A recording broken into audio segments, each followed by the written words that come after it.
कभी कभी कुछ बातें इंसान की समझ से बहुत दूर होती है।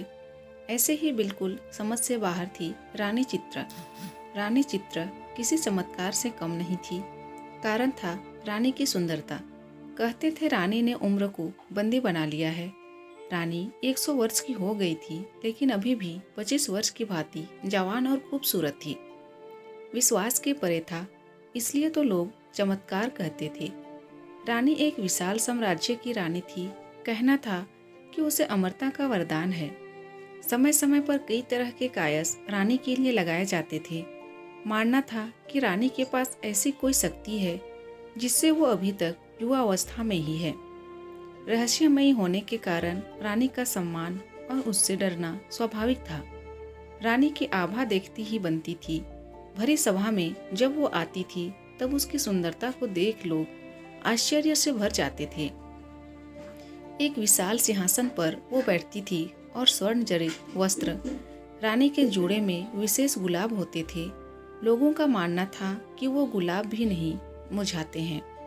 रानी सुंदर थी और ऊपर से हमेशा जवान रहने वाली रानी कौन नहीं चाहेगा। इसलिए रानी पर मोहित होने वाले राजकुमारों की कोई कमी नहीं होती थी।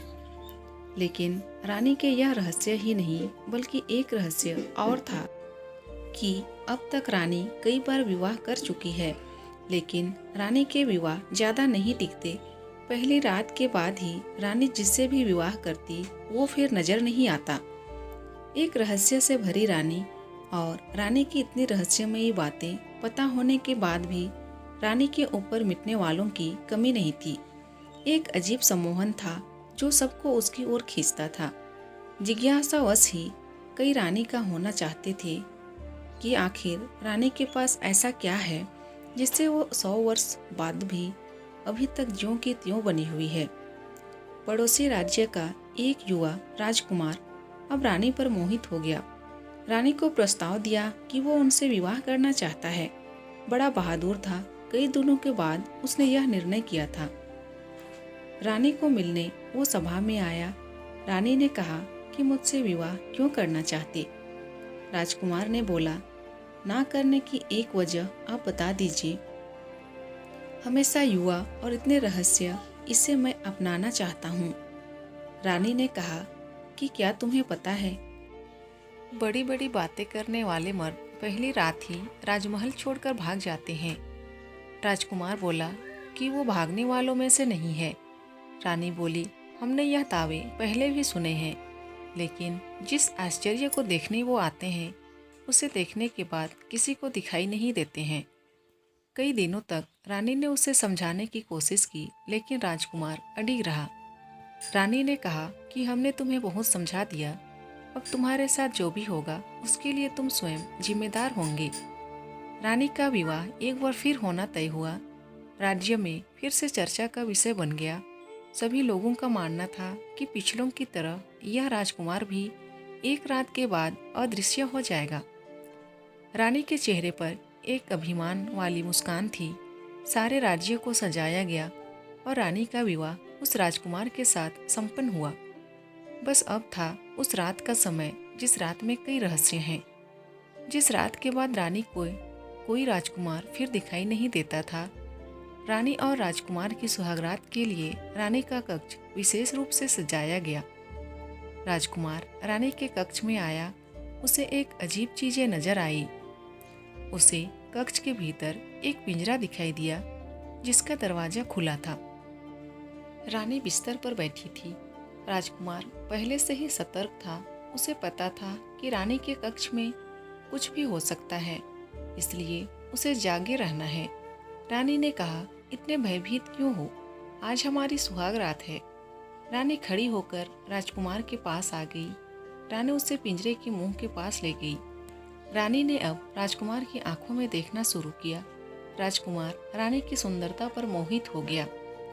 उसकी बड़ी बड़ी आंखों में खो गया।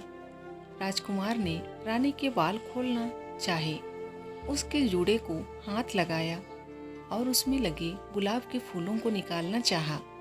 रानी डर गई और तुरंत ही राजकुमार का हाथ पकड़ लिया। रानी को डरते देख राजकुमार रुका, फिर सोचा, हो ना हो इसमें ही कुछ राज है। उसे पता चल गया था कि इन फूलों में कुछ रहस्य है। रानी के मना करने पर वो उस समय रुक गया, लेकिन उसके मन में यही था कि अब उसे इन फूलों को निकालना है। राजकुमार ने रानी को थोड़ी देर सहलाया, फिर एकदम से उसके गुलाब को जूड़े से निकाल दिया। रानी जोर से चिल्लाई, कहा था उसे मत छूना। एक गुलाब निकलते ही रानी कुछ वर्ष अधिक आयु की हो गई। रानी अब गुस्से से लाल हो गई। राजकुमार बोला, अच्छा तो यह है तुम्हारी आयु का रहस्य। अभी एक गुलाब निकला है, अगर पूरे गुलाब को निकाल दिया जाए तो तुम पूरी वृद्ध हो जाओगी। राजकुमार बोला, मैं तुम्हारा पति हूँ, मुझे अभी भी तुम बता सकती हो आखिर यह गुलाब क्या है और तुम्हें कहाँ से प्राप्त हुए हैं। रानी डरी और राजकुमार के पास आई, बोली कि अगर तुम मुझे यह गुलाब दे दो तो मैं तुम्हें सच बता दूंगी। राजकुमार ने गुलाब दिया और रानी ने गुलाब लेते ही राजकुमार को पिंजरे के अंदर धक्का मारा। पिंजरे में भीतर जाते ही राजकुमार एक गुलाब का फूल बन गया और रानी फिर जोर से हंसते हुए बोली, ले देख ले, तेरे जैसे कितने मैंने गुलाब बनाकर अपने जूड़े में लगा लिए और उनकी आयु भी मुझे मिलने से मैं अभी तक जवान हूँ। रानी ने पिंजरे से गुलाब उठाया और अपने जूड़े में लगा लिया। यह पिंजरा है रानी की आयु का रहस्य। रानी फिर सुबह सभा में गई और इस बार फिर राजकुमार रात के बाद दिखाई नहीं दिया, लेकिन रानी के जूड़े में एक फूल और जुड़ गया था। दोस्तों, अगर वीडियो पसंद आए तो प्लीज़ वीडियो को लाइक कीजिए और अगर चैनल में नए हैं तो प्लीज़ मेरे चैनल को सब्सक्राइब कर दीजिए। Thank you.